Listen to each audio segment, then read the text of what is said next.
Assalamualaikum warahmatullahi wabarakatuh.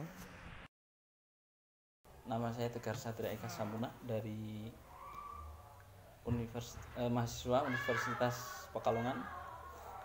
Di sini saya akan yang utama itu untuk memenuhi tugas mata kuliah teknologi dan multimedia pembelajaran. Selanjutnya mengenai teknologi dan multimedia pembelajaran, langsung saja, yaitu apa sih yang selama ini ibu mengajarkan di kelas tentang teknologi dan multimedia pembelajaran. Oke, yang saya ketahui. Sebelumnya perkenalkan dulu, nama saya Estriani Dewi Pangestika. Saya adalah pendidik di SMP Negeri 31 Atapa Danarum dan SMP Negeri 2 Kalibuni.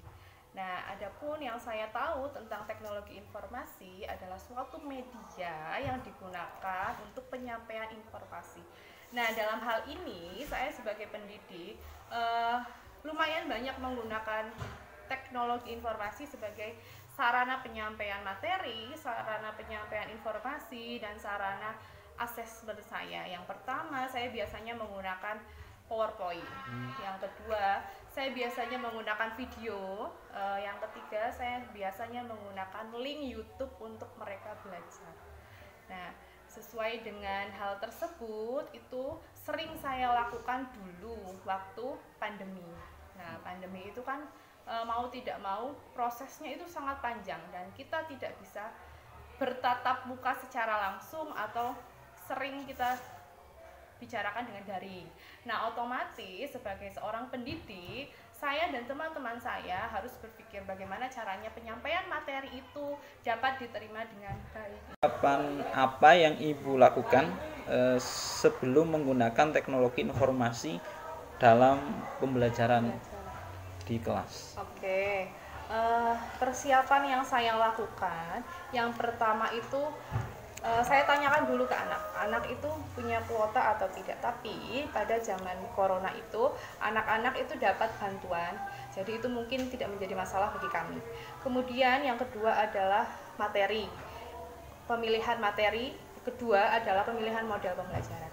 Nah, kami pendidik di SMP Negeri 31 Atapa Danarum biasanya memilih media atau model yang sesuai dengan materi tersebut. Contohnya, misalnya saya memilih materi tentang puisi. Nah, dalam materi puisi itu saya harus memilih model yang tepat. Contohnya model pembelajaran VAK, visual, auditory, kinestetik. Nah, otomatis saya menggabungkan ketiga jenis itu dalam pemilihan media. Misalnya saya gabungkan menjadi media video. Nah, di situ ada suaranya, ada contoh video orang membacanya, dan ada materinya. Begitu. Jadi pemilihannya harus sesuai dengan materi. Kemudian bagaimana cara penyampaiannya ke anak, itu persiapan yang paling penting menurut saya dan teman-teman. Ya, kemudian untuk dari pemaparan tadi Ibu, kemudian kan juga tentunya juga ada manfaatnya kemudian dan kendala. Nah, kemudian untuk manfaatnya dan kendala dari pembelajaran terutama dalam teknologi multimedia dalam pembelajaran itu apa? Ya, semua hal di dunia ini pasti kan ada kekurangan, ada kelebihan. Bagi saya pribadi dan teman-teman, kelebihannya adalah kami semakin kreatif dan melek teknologi. Apalagi sekarang zaman sekarang kan guru, pendidik dan peserta didik berorientasi pada IT. Nah, mungkin itu untuk pribadi saya dan teman-teman. Yang kedua, cara penyampaian materi pada saat COVID atau pada saat corona, saat daring itu lebih cepat tersampaikan daripada anak harus mengambil materi ke sini kemudian dibawa pulang. Itu yang kedua. Yang ketiga, kami menghemat waktu. Menghemat waktu biasanya kan kalau harus Zoom, mungkin waktunya itu sangat lama dan materinya pun tidak efektif, kadang seperti itu. Yang selanjutnya, asesmen yang kita gunakan itu lebih menarik karena biasanya di SMP Negeri 31 Atapa Danarum menggunakan model Google Form, Candy, itu kan sangat menarik bagi anak.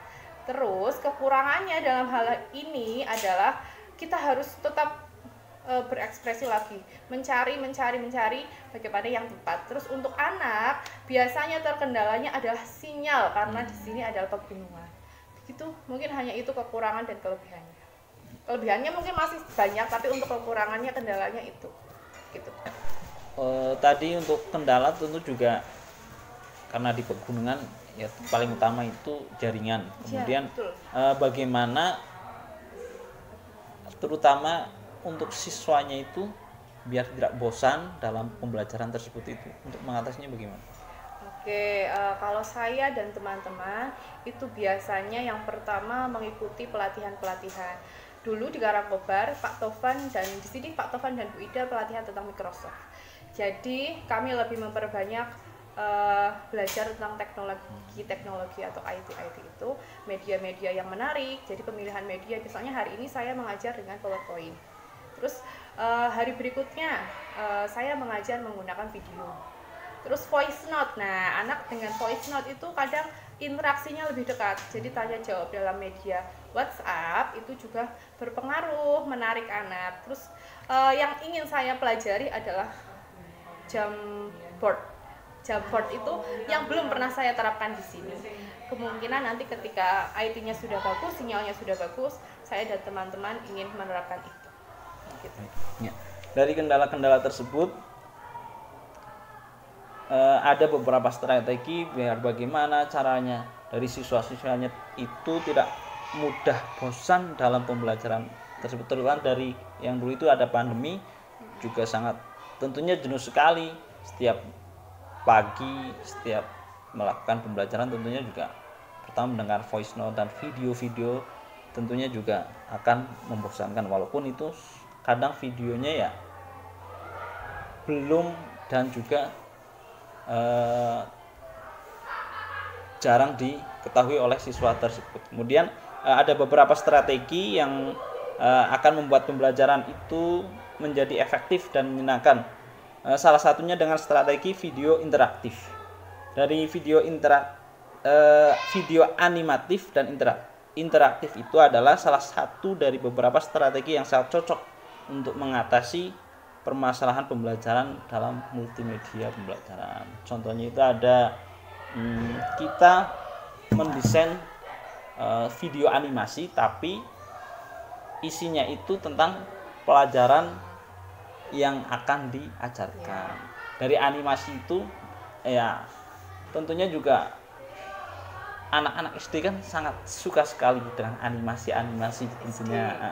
Nah, tapi kan juga dari anak SMP juga kan kadang apalagi video yang biasa, tapi kan kalau ini didesain secara dengan menggunakan animasi, kemudian karikatur dan sebagainya kan lebih asik lagi kelihatannya dan tidak membosankan. Itu mungkin itu strategi dari membuat video animatif dan interaktif. Kemudian kombinasi animasi merupakan salah satu cara jitu untuk menarik minat belajar siswa dan untuk membangkitkan semangat belajar siswa tersebut. Ya, untuk berdasarkan dari pemaparan kemudian pengalaman yang Ibu selama ini menjalankan pembelajaran di kelas, saya juga ada beberapa strategi yang mungkin itu menjadi sebuah apalagi ya namanya membuat pembelajaran itu lebih efektif dan menyenangkan dari ibu ke siswanya itu.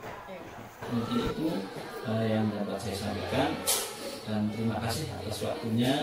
Apabila ada kata-kata yang kurang berkenan, sebenarnya mohon maaf. Terima kasih. Oke, terima kasih.